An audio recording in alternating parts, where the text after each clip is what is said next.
दर 1 तासाला माहिती घेते, वेदर स्टेशन दर 1 तासाला तुमची माहिती घेते. ही सगळी माहिती संकलित होऊन आपण तुमचं एक अकाउंट तयार केले आपल्या केव्हीके बारामतीमध्ये.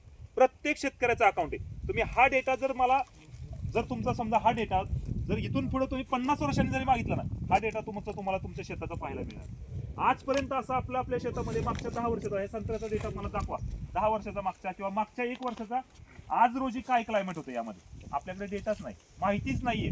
ही सुरुवात आहे, ही तंत्रज्ञान आहे. ह्यातून आपण काय करतोय की हे शेतात बसवतोय, तुमच्या शेताचं मॅपिंग करतोय.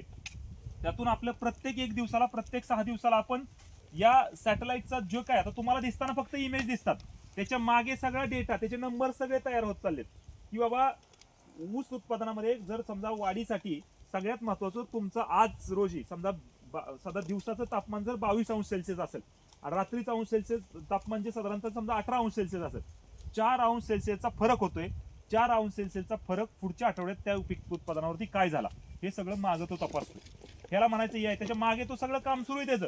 पण आपल्याला दिसताना आता काय दिसतंय किंवा माहितीनुसार आपल्याला काय दिसतंय, मी ऊस लावलाय, मला याबद्दल काय मार्गदर्शन मिळते आणि काय मार्गदर्शन मिळणार आहे. आज रोजी आपण बेस तयार करण्यासाठी जो अनुभव होता केव्हीके बारामतीला, जो 150 टनाचा अनुभव आहे, मी 100 टनाचं बोलतच नाही, मी तुम्हाला 150 टनाचं हे जे शेड्यूल दिलंय हे 150 टनाच्या हिशोबाने साहेब देशमुख साहेब. कारण तिथं कॅल्शियम नायट्रेट कधी दिला पाहिजे, 13-0-45 का दिलंय कॅल्शियम सोबत, 12-61 का सोडायचं सुरुवातीला, त्यानंतर अमोनियम सल्फेट का दिले आपण, हे सगळं तिथं आपण प्रत्येक दिवशी तपासत होतो. मी जर अमोनियम सल्फेट साधारणतः 43व्या दिवशी दिलं आहे, त्याचा उपयोग काय होता, कारण तिथं आपण 43व्या दिल्यानंतर त्याच्या पुढची 8 दिवसानंतर काय वाढ झाली ही प्रत्येक दिवशी तपासली. प्रत्येक दिवशीचा डेटा आहे तिथं आपल्याकडे. कारण आम्ही आपली सगळी टीम संपूर्ण म्हणजे ऊसाचं अगदी कांदी म्हणजे खालच्या मुळांपासून ते वरच्या पानापर्यंत हे दररोज आपण तिथं मोजत होतो मागच्या 3 वर्ष. त्यामुळे तो संकलित केलेला जो डेटा होता त्याच्या आधारे तुम्हाला हे मार्गदर्शन करण्यात. इथून पुढे 3 महिन्यानंतरच्या कालावधीमध्ये जसं तुमचं संकलित झालेली माहिती आहे, आता आपण जर काही गोष्टी त्या मॉडेलला विचारल्या म्हणजे अल्गोरिदम जे म्हणतो आपण AI मधलं, त्याच्यावरती आपण अजून बोललोच नाही. पण त्यावेळेस काय होतं, तो काय सांगतो की उपलब्ध माहितीनुसार जो डेटा त्याला मिळतोय खताचं मार्गदर्शन करण्यासाठी, हा डेटा ओव्हरफिट होतोय. म्हणजे काय होतंय, कमी पडतोय. काय कमी पडतंय तर समजा त्याला अजून किती माहिती पाहिजे, तर त्याला काही नंबर ऑफ डेज म्हणजे कालावधी लागणार आहे त्याला. कशाचा, समजा जो आपण बसवल्यापासून त्याला 90 दिवस किंवा बसवल्यापासून त्याला 120 दिवस हा संकलित माहिती होईल आणि त्याच्या बेसवरती तो तुम्हाला सांगेल की पुढच्या आठवड्यात तुम्हाला नत्राची मात्रा साधारणतः 30 किलो द्यायची का 20 किलो द्यायची का 10 किलो द्यायची. अशा प्रकारे तुम्हाला ते मार्गदर्शन करणार. म्हणून तुम्ही आता हा 3 महिन्याचा बेस ज्या शेड्यूलनुसार पक्का करणं गरजेचं आहे.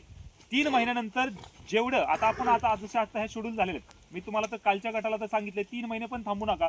मी तुम्हाला पुढच्या 8-10 दिवसातच जे ही आता जास्तीत जास्त जी AI ला माहिती देता येईल अजून इथली जी आम्ही आता ग्राउंडवर तपासली ही देऊन पुढच्या 8 दिवसानंतर तुम्हाला प्रत्येक महिन्याचं शेड्यूल कसं अपडेट करता येईल आपण पाहणार आहोत. प्रत्येक महिन्याचं शेड्यूल म्हणजे पहिल्या महिन्यामध्ये तुमच्या पिकाची वाढ किती झालेली, फुटवा किती झालेला आहे, प्रत्येक फुटवा जर वाढायचा असेल तर एका फुटव्यासाठी किती ग्राम खत लागणार आहे. बघा मी काय सांगतोय तुम्हाला, एवढा सूक्ष्म अभ्यास आपल्या या तंत्रज्ञानामध्ये आहे.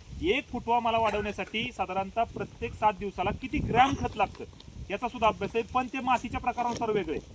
तुमच्या मातीमध्ये चोपण जमीन तर तुम्हाला वेगळं लागणार आहे, यांची माती हलकी तर तुम्हाला वेगळं लागणार आहे. तर एवढं सूक्ष्म लेवलला जाऊन आपल्याला तुम्हाला ह्या 250 शेतकऱ्यांना मार्गदर्शन मिळणार. त्यामुळं फक्त एकच विश्वास ठेवायचा आहे आपल्याला सगळ्यांना की सगळ्यांनी आपल्याला सहकार्य चांगलं करून अपेक्षित तुम्ही प्रश्न